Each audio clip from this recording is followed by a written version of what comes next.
Hey everyone, it's Chris from Exponential Growth Educators, and I'm here with Elizabeth Riley, who is just a fantastic person all the way around. And today we're talking about what would you say to someone who is skeptical about joining eXp. And in less than 4 minutes, she's going to dial you in as to kind of just a few things you just might want to think about. And just that's what we're here to do, is just help you think. So feel free to click the links below to like, subscribe, and follow. And I hope you're having an exceptional day.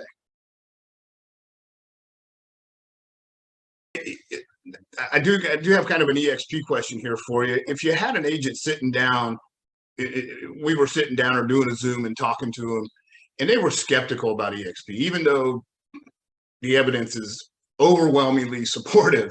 There's always the skeptic out there, and they were like, well, I'm kind of skeptical about this. I don't know. What might you say to them if we were just sitting there having a conversation? So the interesting thing about eXp is people think they know what we're about, right? They hear different things, they just jump to conclusions, and quite frankly, it's human nature. We all do that. Sure. I went to Texas A&M, and we had a saying there, because A&M is very rich in tradition. And yes, they are. Right? Okay. Oh, yeah, so big time. yes. So, and I adore my school, but we had a saying there: from the outside looking in, you can't understand it, and from the inside looking out, you can't explain it. And that's the key. Yeah. Right. So I would say to somebody, first of all, I ask a lot of questions, because you can have 5 people in front of you. It's just like a listing. Right? You can have 5 sellers in front of you, and they all have different motivations and different reasons and different questions and different concerns, right? So it's the same thing. Ask a lot of questions. I just ask a lot of questions. I find the pebble in their shoe. I figure out, okay, what are you missing? How could we make it better? A lot of people are like, I'm happy at my brokerage. I love my brokerage. And I let them know, awesome, because we like to be in business with happy people. Right? But what I would tell them is, ask, do your due diligence. If you're going to say no, just make sure you know what you're saying no to.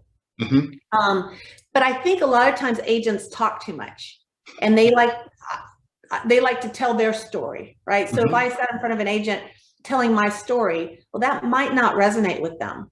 I want to know their story.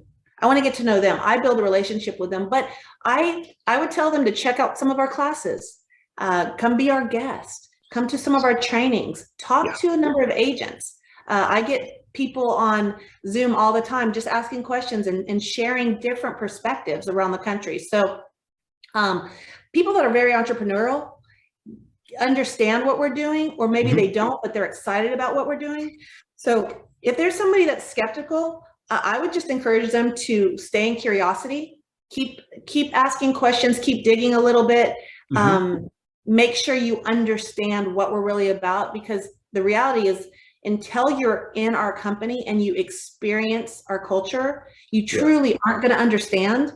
And that's okay. But we are changing lives. They would be an owner. And what I realized is I was being more loyal to my broker than I was to my family. And when I realized my broker, I was supporting my broker, which was fine. I'm super loyal. I was supporting my broker. I was supporting the cost associated with that market center. I was associated, my grinding every single day was helping the company get further along, but it wasn't helping my family get further along. And at some point when you realize, okay, who are you being more loyal to? It's kind of eye-opening. And being an owner of this company, it just will change your life in so many ways, whether you're getting stock for doing your first transaction every year.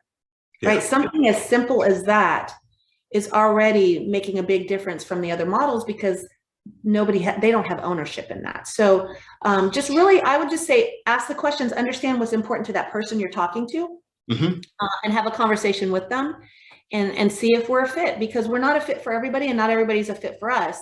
And if nothing else, at least you have a new relationship in the business. Yeah. Thanks for taking your time to check out this short video. If you would, and you like it, go ahead and hit the like button, subscribe, and follow us. And there are many more to follow. And thank you again.